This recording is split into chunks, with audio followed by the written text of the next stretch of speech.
Padi ada dua jenis. Padi merah ini ada nama varietasnya baru usia baru 3 minggu. Yang di sebelah lagi ini jago full Arumba.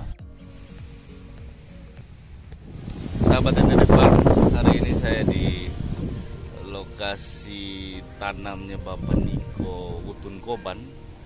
Beliau dari TDI Desa Lere, Kabupaten Lembata. Di lokasi ini beliau tanam tumpang sari. Ada beberapa varian tanaman di sini. Nanti sebentar kita diskusi, kita bincang-bincang dengan beliau.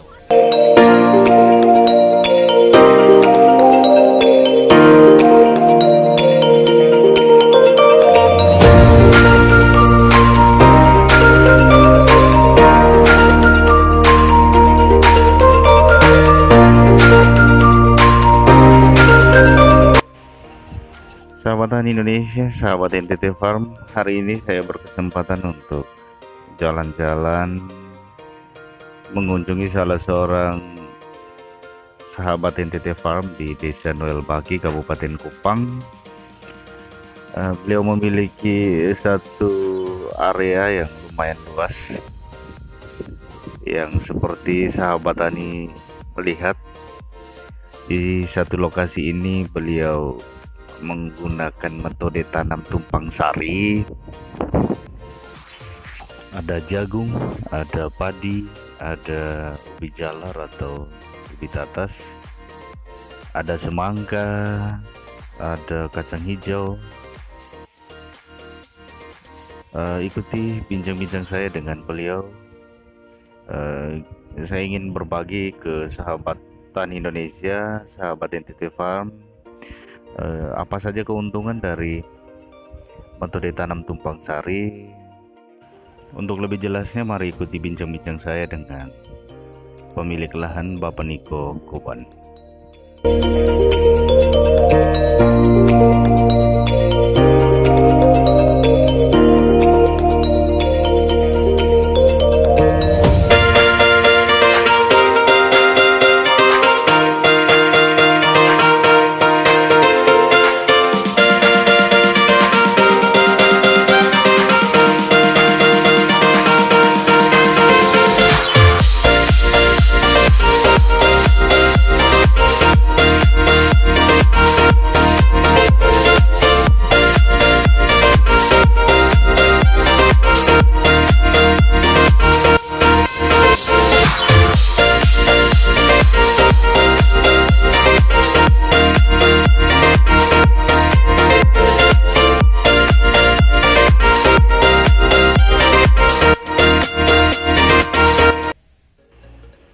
Sahabat tani Indonesia, sahabat NTT Farm, saat ini saya dengan Bapak Niko sudah di tengah sawah, di tempat istirahatnya Bapak Niko setiap hari kalau bekerja di sawah.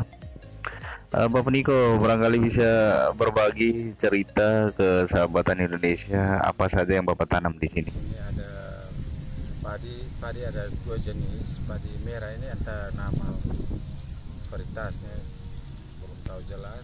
Ya. Orang kampung sih bilang padi merah saja. Padi merah ya. Ya. Lalu yang satu di sana tuh itu belum tahu juga, itu ada memang baru bawa dari Jawa. Oh, baru panen di Deneng, jadi saya ambil yang tumpah di terba. Iya. Saya mencoba mengembangkan di sini karena memang dia jadi musim hujan pakai. Oh iya.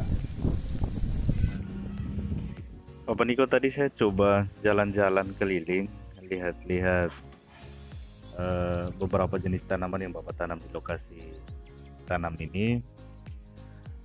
Ternyata ini tumpang sari, ini metode tanam. Bapak bisa berbagi ke sahabat tani Indonesia, sahabat NTT Farm berkaitan dengan metode tanam tumpang sari. Nah, kalau yang Sari ini yang jagung petak pertama ini jagung manis. Oh, jagung manis. Ya, dengan kacang hijau Vima 3. Vima 3. Ya, ini baru usia baru 3 minggu. Yang di sebelah lagi ini jagung pulu Arumba. Arumba. Ya. Dengan Vima 3 juga. Vima 3. Oh, kacang hijaunya Vima 3. Ya, Vima 3. Nah, kalau tumpang sari seperti ini, saat panen itu dia bersamaan atau? Dia kacang duluan. Kacang duluan. Ya. Kacang tepat 2 bulan panen. Kacang tepat 2 bulan panen. Nah, misalnya nih saat panen kacang duluan, kita bisa sisip dengan tanaman lain lagi? Bisa. Bisa. Kalau yang tumpang sari ini dari 2 petak ini musim lalu dapat 300 kilo. Kacang hijau. Ya, kacang hijau. Kalau jagung Panen muda jadi panen. kita tidak hitung dia punya jumlah. Bapak Niko, untuk luas lahan yang 26 are seperti ini dengan metode tanam tumpang sari, Bapak Niko butuh modal awal itu berapa? Hitung modal semua mulai dari bibit, pupuk dengan pengolahan bahan bakar 5 juta. 5 juta. Bapak Niko kan butuh modal awal 5 juta. Setelah panen itu ada keuntungan atau tidak, Bapak Niko? Jadi sampai belasan. Sampai belasan. Ya, 11, 10. Tergantung dari kalau memang dia berjalan mulus, hewan tidak masuk di dalam. Ya. Jadi ini Kena pagar. hewan juga ini. Iya, Jadi hama selain hama jagung. hama Asli. jagung juga hewan. Hewan. Untuk pola tanam yang seperti ini kan yang saya perhatikan, 1 baris jagung lalu diselingi dengan 3 baris kacang hijau, lalu 1 baris jagung lagi. Apakah ini untuk metode tanam tumpang sari ini menjadi hal yang baku atau kembali lagi ke masing-masing petani? Terserah mau berapa baris begitu, terserah. Atau menurut Bapak gimana? Ini karena lahannya tidak bentuk pas. Oh, Jadi seharusnya kalau yang bagusnya itu dia harus 4 baris 4 baris. dalam 1 larikan jagung, Ya. 2 larikan jagung, di tengahnya itu kacang itu harus 4, tapi kan bedeng juga tidak normal lurus kan. Jadi waktu bajak juga tanah karena waktu itu masih keras tuh. Oh, ini, Miring-miring. ini dibajak dulu. Ya, bajak larikan ini saluran. Oh, dia pun saluran dulu. Ya, sehingga jangan terlalu basah juga toh kacang kan tidak terlalu butuh air banyak. Oh, iya. Kacang hijau. Sehingga ini hanya sengaja buat begini, jadi air jagung ya dia hanya meresap sedikit, tidak perlu disiram. Jadi disiram di dia punya Ya, di got saja ini. saja. Ini bisa basah saja. Ini kan Bapak tanam ini kalau mau bilang kita di NTT ini tidak normal, maksudnya kan musimnya tidak pas ditanam, tapi Bapak berani sekali tanam di musim panas seperti ini. Pengairannya gimana? Sedot dari sungai pakai hand tractor juga.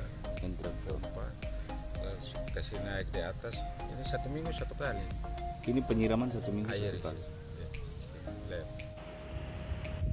Sahabat NTT Farm, untuk diketahui bahwa di beberapa daerah di Kabupaten Kupang untuk musim tanam di musim panas seperti ini mereka kesulitan berkaitan dengan ketersediaan air, sehingga sangat beruntung Bapak Niko memiliki lokasi tanam yang berdekatan dengan sungai. Itu kira-kira dia 1 are kah untuk ubi jalar? Lebih Lebih ya? dia sekitar 2 are. 2 are. Iya. Nah, kalau 2 are itu dia hasilkan berapa kilo? Itu kalau hitung kilo Pak, hitung saja per pucuk dulu. 1 pucuk 6 umbi. 1 pucuk 6 umbi Ya. dihasilkan. Karena hitung 3 ruas pupuknya itu. Ya. Itu hitung paling rendah 1 ruas 2 umbi. Jadi kalau 3 berarti 6.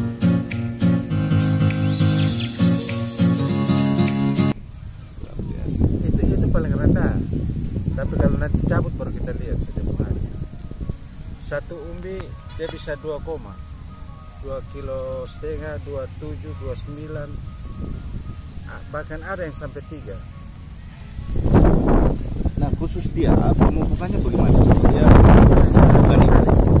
Itu pertama saja yang umpan pakai SP3.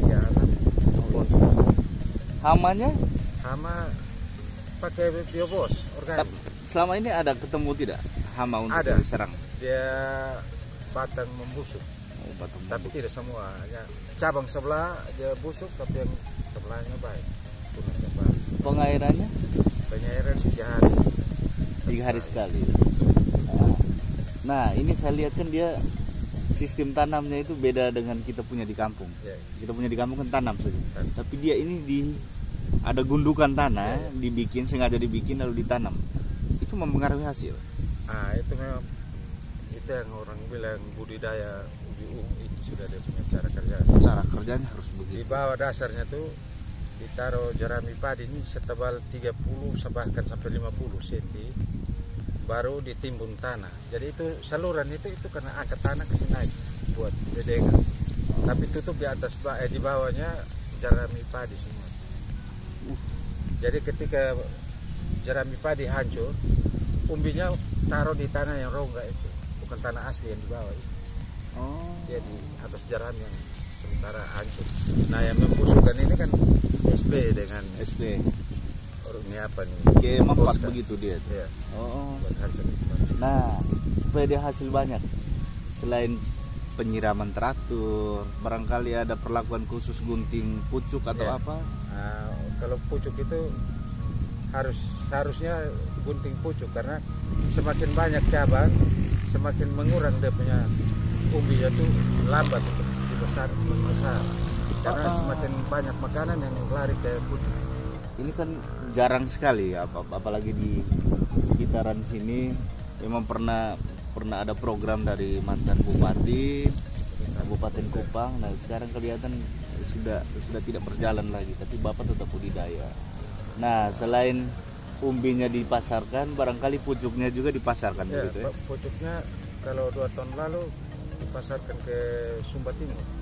Pucuknya Ya, 1 minggu saya kirim 6.000. 6.000 pucuk. Harganya barangkali 200 rupiah per pucuk. Kalau panjang begini 200 rupiah. berapa sih? Sekitar 15. Nah dari 2 are itu hasilnya kira-kira untuk ubi jalar. Kalau di jalan ini ya, kalau mau lihat hasil kita belum bisa perkirakan. Kalau berapa. ada pengalaman? Kalau yang pengalaman di sini yang satu petak ini itu waktu 7 bedeng, 7 bedeng, dia sekitar 3 are. 3 are, Itu dapat 6 juta 3 di are. luar pucuk. 6 juta di luar pucuk. Sekilo berapa ribu? Waktu itu 1 kilo jual dengan 50. 1 kilo ya. Dari semua tanaman yang ada di sini, Bapak menggunakan pupuk apa? Organik. Organik. Memang organik mempengaruhi ya, mempengaruhi rasa juga. Bapak Diko, ini terakhir, barangkali ada harapan Bapak untuk sahabat NTT Farm, sahabat tani di seluruh Indonesia, khususnya di Nusa Tenggara Timur. Barangkali ada harapan-harapan yang ingin Bapak sampaikan, khusus buat sahabat tani pemula atau buat mereka yang saat ini atau bahkan sementara berpikir untuk terjun dalam dunia pertanian. Bisa disampaikan, Bapak. Pada umumnya ke petani di sini kan, namanya petani belum mau ikut aturan pemerintah. Iya benar. Saran-saran pemerintah ke mereka, anggap ya kalian orang baru lahir mau ajar kita. Nah, itu yang susahnya petani di situ. Seharusnya kita ini kalau zaman ini semakin berubah, bukan seperti dulu. Jarum tanam lepas, sebentar nanti baru datang panen. Iya. Kalau sekarang ini kan tidak dirawat, pasti hasilnya Hasilnya tidak ada. Makanya kalau bisa masyarakat yang sekarang ini coba dengar, itu ada petugas BPL dari pertanian itu kalau kasih pengarahan, kasih untuk cara pola tanam apa segala macam harus tepat waktu, apa itu harus kayak itu, karena sekarang bukan zaman seperti dulu. Ya, kita minta supaya petani-petani sekarang ini jangan terlalu menganggap remeh bahwa kamu baru sekolah kamu sudah mengerti. Iya, iya, iya. Padahal kita ini sudah dulu kala tidak pernah ada begini. Itu beda dari dulu. Sekarang Berarti sekarang kalau mau kejar hasil maksimal, teknologi itu teknologi tidak. harus pakai juga.